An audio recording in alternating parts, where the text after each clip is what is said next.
अस्सलाम वालेकुम, ये है वाईबी स्टूडियो।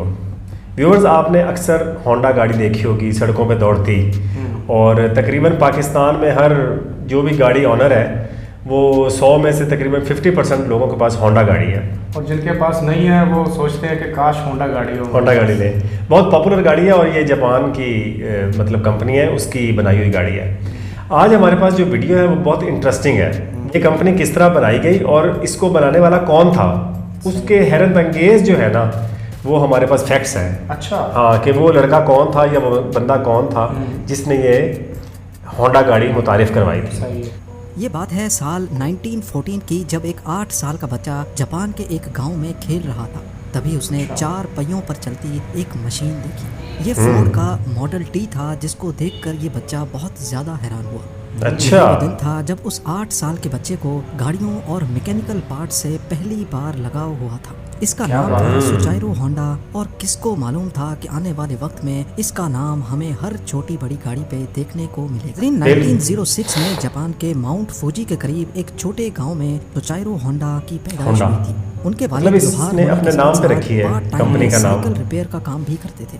होंडा के 5 बहन भाई पहले ही मुख्तलिफ बीमारियों की वजह से मर चुके थे, लिहाजा उसके माँ बाप को अपने इस बच्चे से काफी उम्मीदें थी।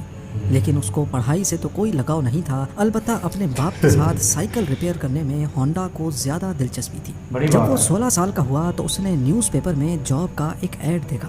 8 शोकाई नामी टोक्यो के इस ऑटोमोबाइल सर्विस स्टेशन पे टेक्नीशियंस चाहिए थे।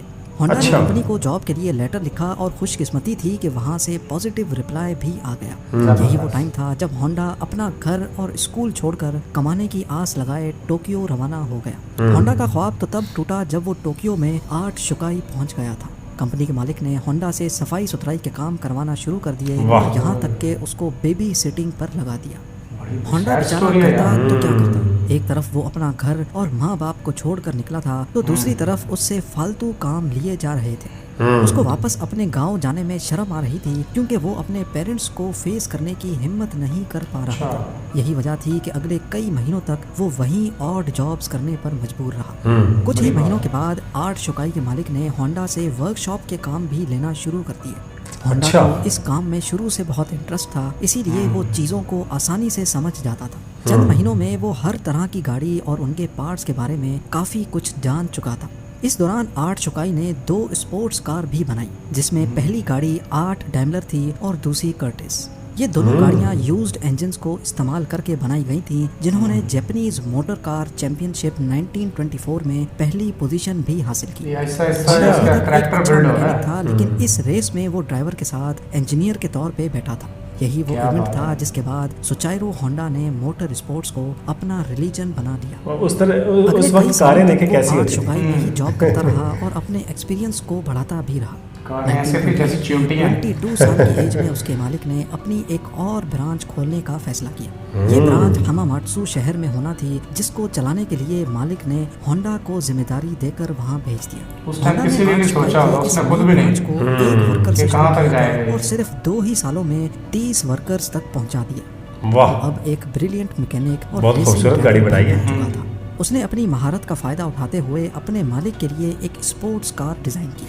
ये गाड़ी 120 किलोमीटर पर आवर की स्पीड से चल सकती थी, जिसने पुराने सारे आज के दौर में बड़ी स्पीड है। 20 सालों तक जापान का हाईएस्ट रिकॉर्ड बना रहा।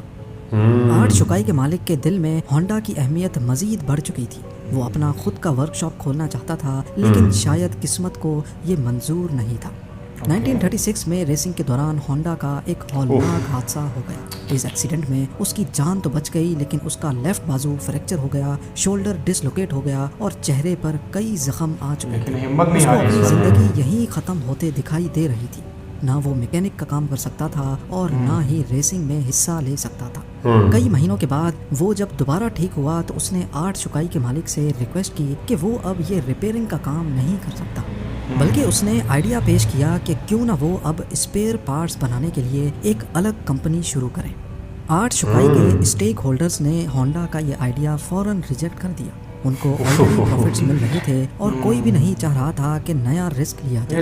इसी पर होंडा ने डिसाइड किया कि पार्ट्स मैन्युफैक्चरिंग की कंपनी वो अकेले ही खोलेगा। 1936 में 30 साल की उम्र में उसने अपने दोस्त के साथ मिलकर टोकाई सेकी ये होती है डिसीजन पावर। और अपने दोस्त सिचाइरो काटो को उसका प्रेसिडेंट बना दिया। कंपनी तो वो वाह। खोल चुके थे, पर होंडा के पास इसको चलाने के लिए कोई इन्वेस्टमेंट नहीं थी। लो। वो दिन भर आर्ट शुकाई के लिए काम करता था, जबकि रात में अपनी नई कंपनी के लिए खुद इंजन पिस्टन बनाने की कोशिश करता था। दिन सब रात वाले अगले कई रस्सी। महीनों तक वो इसी रूटीन पे चलता रहा, लेकिन उसको कोई कामयाबी ना मिल सकी। उल्टा वो लगातार शिफ्टें लगा लगा कर कमज़ोर हो चुका था।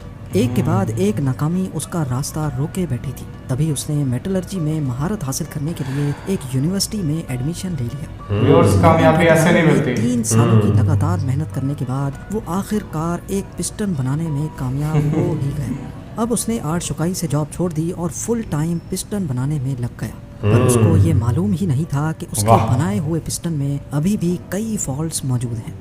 उसने टोयोटा कंपनी को अपने पिस्टन ऑफर किए तो टोयोटा ने 50 में से 47 डिज़ाइंस रिजेक्ट कर दिए।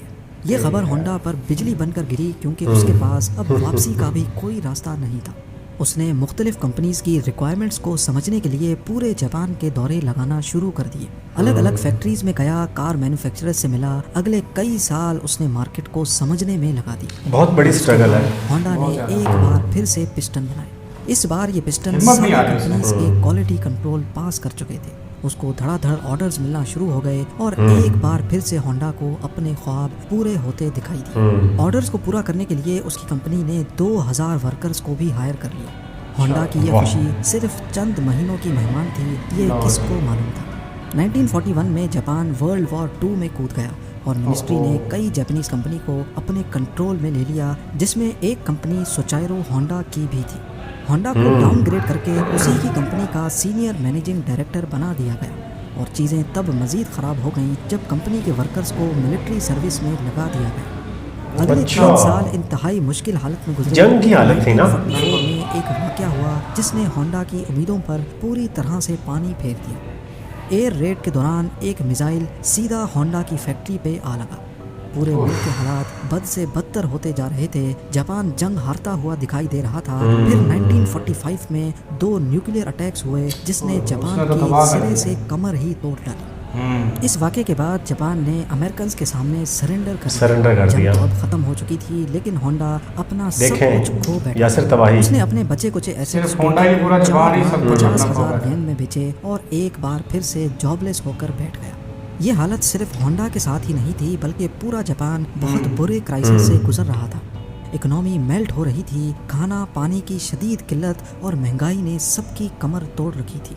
पब्लिक ट्रांसपोर्ट का मिलना इंतहाई मुश्किल था, क्योंकि जापान में पेट्रोल भी नायाब हो चुका था। इसी दौरान होंडा को जापानीज इंपीरियल आर्मी का एक चलिए देख छोटा लें, इंजन मिला मुल्कों जिससे को कहाँ पे वो पीछे wireless धकेल radio देते चलाया करते थे। अपनी आदत से मजबूर उसे एक आइडिया आया। उसने सोचा कि क्यों ना इस इंजन को एक साइकिल में लगाकर अपनी ट्रांसपोर्ट का मसला हल किया जाए। इससे ट्रांसपोर्ट आसान भी हो जाएगी और सस्ती भी पड़ेगी। क्योंकि उस Creative। दौर में लोग पहले ही महंगाई से बहुत परेशान थे, तो जब उन्होंने यही इंजन एक साइकिल पे लगा देखा तो सबको ये आइडिया बहुत अच्छा लगा। चंद यूज्ड इंजन्स तो होंडा को मिल गए, लेकिन लोगों की डिमांड इतनी ज़्यादा थी कि अब होंडा ने खुद का नया इंजन डिज़ाइन कर लिया। ये मेरे ख्याल से ये अब उसकी हिस्ट्री में तरक्की का पहली सफर बार शुरू हुआ हो कि गया। किसी मशीन पर होंडा का लोगो देखा गया। वाह। होंडा के पास इतने पैसे नहीं थे कि वो मास लेवल पे ये साइकिल्स बना सके, लिहाजा उसने 18,000 दुकानदारों के नाम एक ओपन लेटर लिखा। लोगों को होंडा पे अच्छा। इतना भरोसा था कि 3,000 दुकानदारों ने उसको पॉजिटिव रिप्लाई दिया और पैसे भी एडवांस में दे दिए। अगले वाह। 3 सालों में होंडा ने एक ऐसी मोटरसाइकिल बनाई जो मार्केट की रिक्वायरमेंट के ऐन मुताबिक थी। ये सुपर कप आज के भी नाम से लोग लॉन्च की कहते हैं, गई, मैं तो जिसने होंडा ही आते लाता। ही मार्केट में धूम मचा दी।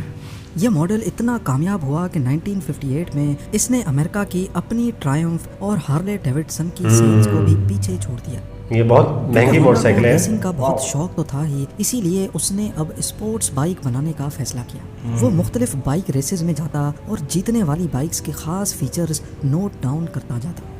उस दौर में ऐसे स्पोर्ट्स कंपटीशन रेस से बढ़कर मैन्युफैक्चरिंग कंपनीज के लिए मार्केटिंग का टूल हुआ सही करते सही थे। चंद सालों में होंडा वाह। की पहली स्पोर्ट्स बाइक लॉन्च की देखें, उस दौर जिसने की है। 1962 इंटरनेशनल रेसिंग कंपटीशन में 62 पहली में। पोजीशन हासिल की। इस रेस ने होंडा का नाम पूरी दुनिया में फेमस कर दिया। 1960s में होंडा दुनिया की सबसे बड़ी मोटरसाइकिल मैन्युफैक्चरिंग कंपनी बन चुकी थी और 1968 तक ये 1 करोड़ यूनिट्स सेल कर चुके थे। अपनी जिंदगी के 62 इयर्स गुजारने के बाद आखिरकार सोचाइरो होंडा को कामयाबी तो मिल चुकी थी, लेकिन जो ख्वाब वो बचपन से ही लिए बैठा था वो अभी तक पूरा नहीं हो पाया था। होंडा अब कार मैन्युफैक्चरिंग की तरफ भी जाना चाहता था। कई लोगों ने उनको ऐसा करने से मना भी किया, लेकिन उन्होंने किसी की एक ना सुनी। उस वक्त जापान में ऑलरेडी टोयोटा और निसान जैसी कंपनीज अपना बिजनेस जमाए बैठी थी। वहाँ मार्केट में अपनी नई जगह बनाना काफ़ी मुश्किल था। होंडा ने अपनी पहली पिकअप ट्रक T360 लॉन्च की जो कि फेल हो गई। उसके बाद स्पोर्ट्स कार S500 लॉन्च की जिसके सिर्फ 1300 यूनिट्स ही बिक पाए। कई सालों की मेहनत और कई दर्जन डिज़ाइंस रिजेक्ट होने के बाद फाइनली 1972 में होंडा सिविक लॉन्च की गई। अच्छा, ये वो गाड़ी है जिसके नए मॉडल्स आज तक पूरी दुनिया में फेमस हैं। 1980s में होंडा मोटर्स जापान की तीसरी बड़ी मैन्युफैक्चरिंग कंपनी थी और सिर्फ 10 सालों में ही ये दुनिया की तीसरी बड़ी हो गई। आज होंडा का नाम cars, motorcycles, boat engines, plane engines और दर्जनों प्लेन इंजन्स भी हैं भाई। सोचाइरो होंडा ने होंडा सिविक के लॉन्च होने के अगले ही साल 1973 में कंपनी से रिटायरमेंट ले ली थी और 5 अगस्त 1991 को उनकी ज़िंदगी का ये सफ़र हमेशा के लिए ख़त्म हो गया। अमेजिंग। देखें उस बंदे ने ना इतनी स्ट्रगल की है लेकिन हिम्मत नहीं आ रही।